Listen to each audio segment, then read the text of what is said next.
मदद से उसकी मदद हो रही है। और ये तमाम सब चीज़ें बहरहाल कुफ्र के ऊपर मबनी हैं और ये तरीका भी शिर्किया है और अल्लाह तबारक तआला हमें इससे महफूज रखे, आमीन। सातवां तरीका तावीज़ का तरीका है, तावीज़ और गंडों और पलीतों का तरीका।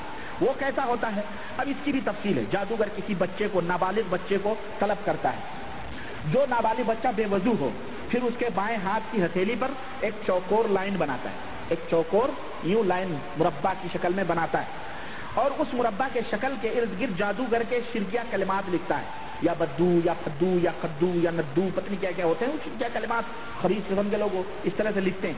और ये कलिमात मुरब्बा के चारों कोनों पर लिखे जाते हैं और उस मुरब्बा नुमा शक्ल के अंदर बच्चे की हथेली में तेल डाल दिया जाता है और नीले रंग का कोई फूल या तेल या और नीले रंग की रोशनाई रखता है। फिर जादू के दूसरे वज़ाइफ एक लंबे कागज के ऊपर अलहदा हरफों में लिखता है। फिर ये कागज छाते की तरह बच्चे के चेहरे पर रख देता है, यानी बच्चे की चेहरे पर वो कागज ऐसा छतरी की तरह लटका देता है और एक टोपी पहना देता है ताकि वो कागज नीचे न गिरे और वो कागज उसके ऊपर सर के ऊपर रुका रहे।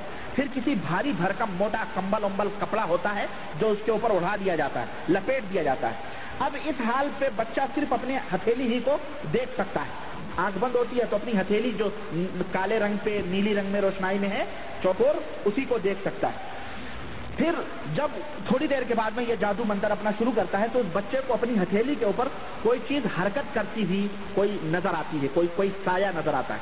तो वो उससे पूछता है कि तुझे कुछ नजर आ रहा है? तो वो बच्चा कहता है कि एक मर्द नजर आ रहा है। तो जादूगर कहता है कि उससे कहो कि तुम्हें पीर साहब यूं यूं कह रहे हैं, उससे कहो कि तुम्हें पीर साहब ये करने के लिए कह रहे हैं। तो वो सूरत अहकाम की फिर वो जो शक्ल नजर आती है, जो अहकामात जो उसको आर्डर्स मिलते हैं उसके ऊपर वो शक्ल वो सूरत जो यहाँ नजर आती है वो करने लगती है। और वो आम तौर पर यह तरीका कोई चीज गायब हो गई तो उसमें इस्तेमाल किया जाता। हमने भी ये किया है। जब हम नाबालिग थे, हम मदरसे में पढ़ते थे पीर साहब के यहाँ, तो बाकायदे ये अंगूठियों में उंगलियों में रोशनाई लगा करके और चादर ओढ़ा करके और हमें ये कहा जाता देखो तो हमें तो कुछ नहीं नजर आया, हमें अल्लाह के सब कुछ नजर नहीं आया, अपने ही शक्ल उस काली में नजर आती थी। तो बहरहाल इस तरह की हरकतें करके कहते हैं नाम निकाल रहे हैं, चोर पकड़ने के लिए नाम निकाल रहे हैं। तो और ये तरीका भी मुकम्मल तौर पर कुफरिया और शिरकिया तरीका है। आखिरी तरीका, आठवां तरीका मैं आपको बताऊं, अलामात और निशानियों का तरीका कहलाता है। अलामात और निशानियों का तरीका कहलाता है। ये कौन सा तरीका होता है? ये तरीका होता है, इस तरीके में जादूगर मरीज का कपड़ा या और कोई चीज लेता है, मसलन रूमाल है, पगड़ी है, कमीज है, बनियाइन है, टोपी है, या ऐसा कपड़ा जो उसके पसीने से, जिसमें उसका पसीना कम से कम लग गया हो, फिर वो उसमें गिरह लगाता है और 4 उंगलियों के बराबर उसकी पैमाइश करता है। 4 उंगलियों कपड़ा मंगाता है और 4 उंगलियों के बराबर उसको नाप करके उसमें गिरह लगाता है और उसको मजबूती से पकड़कर बुलंद आवाज से, ऊंची आवाज से सूरह तकासुर पढ़ता है।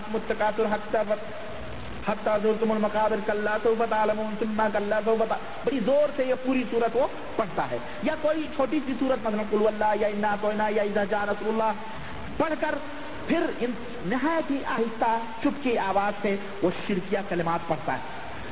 अब इसके बाद वो पब्लिक जो देखती है, माशाल्लाह कुरान शरीफ हजरत पढ़ रहे हैं, पीर साहब कुरान पढ़ के इलाज कर रहे हैं, लेकिन वो चुपके से शिरकिया कलिमात पढ़ता है। उसके बाद जादूगर जिन्न को हाजिर करता है। तो मरीज के मरद का सबब देखें, अब यहाँ पे टेक्निक देखें, थोड़ी सी तवज्जो चाहूंगा। 4 अंगुल नाप के उसने गिरह लगाई है ना। अब ये तमाम सब करके जिन्न को हाजिर किया उसने। अब मरीज जो है, मरीज के मरद का सबब अगर जिन्न है, अगर शैतान की वजह से वो आदमी मरीज है, तो जो उसने नापा है, पैमाइश की है उस जादूगर ने, तो उस जिन्न से कहता है कि 4 अंगुल इसको छोटा कर दे। इसको क्या कर दे? 4 अंगुल, जो हमने 4 अंगुल गिरह लगाई है, ये 4 अंगुल छोटा कर दे। और अगर नजरे बद लगी है उसके ऊपर और इसकी वजह से बुरी नजर किसी को लगी, उसकी वजह से वो मरीज बीमार है, तो वो जिन्न से कहता है कि इसको थोड़ा लंबा कर दो, इसको थोड़ा लंबा कर दो। और अगर कोई न नजर लगी है, न जिन्नाती कोई बीमारी है, बल्कि अंदरूनी कोई जिस्मानी बीमारी है, हकीकी बीमारी है, डॉक्टरी बीमारी है, तो वो उस जिन्न से कहता है कि इसको इसी हालत के ऊपर छोड़ दो, रहने दो, इसको ना छोटा करो ना बड़ा करो।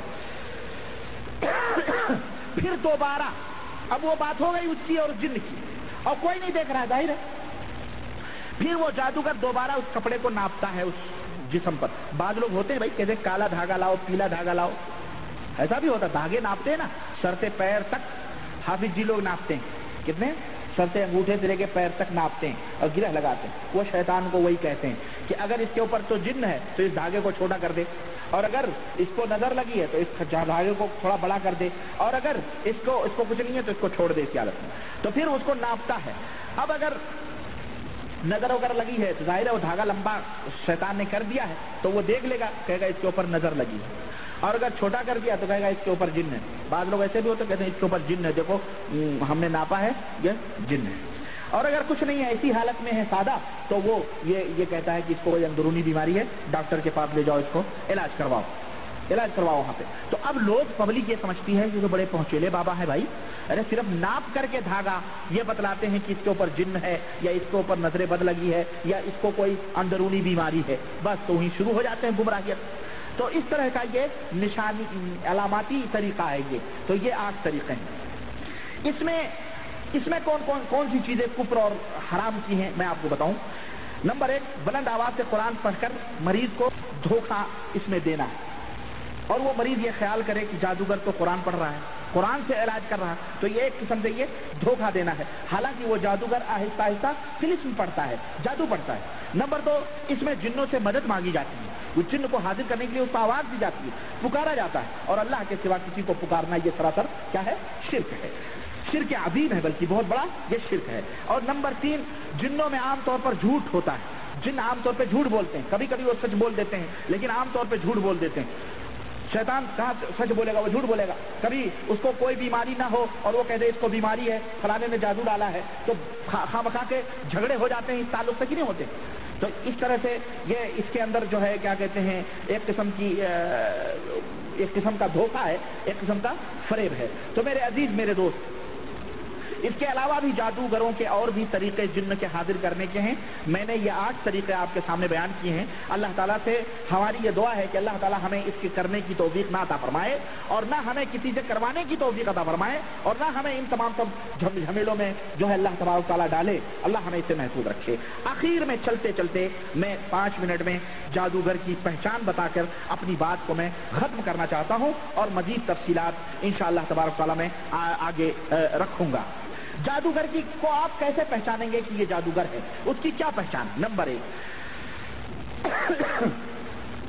अगर जो निशानियां मैं बता रहा हूं, तकरीबन मैं 13 निशानियां बताऊंगा।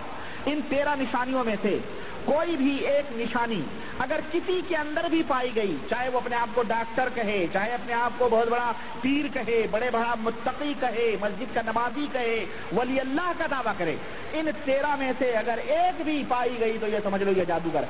उससे बचो और अपने ईमान की खैर मनाओ, सलामती की खैर मनाओ। नंबर 1, मरीज से अगर कोई जिसके पास आप इलाज के लिए गए, मरीज से अगर उसका नाम या उसके माँ का नाम दरियाफ्त करे तो यूं समझ लो कि ये जादूगर।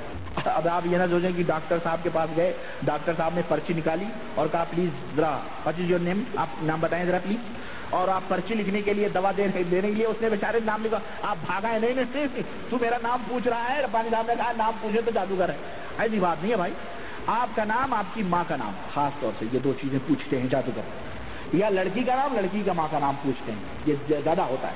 तो आपका नाम, आपकी माँ का नाम पूछे अगर, तो यूं समझो जादूगर है। इसी तरह से नंबर 2, मरीज की कोई चीज वो आदमी तलब करे, मसलन कपड़ा, टोपी, रुमाल, बनियान, बाल, पलकें, कोई भी चीज इस्तेमाल जो वो करता है, कि कोई भी इस्तेमाल की हुई चीज उसकी हमारे पास लेके आओ, तलब करो, तब फिर हमें इलाज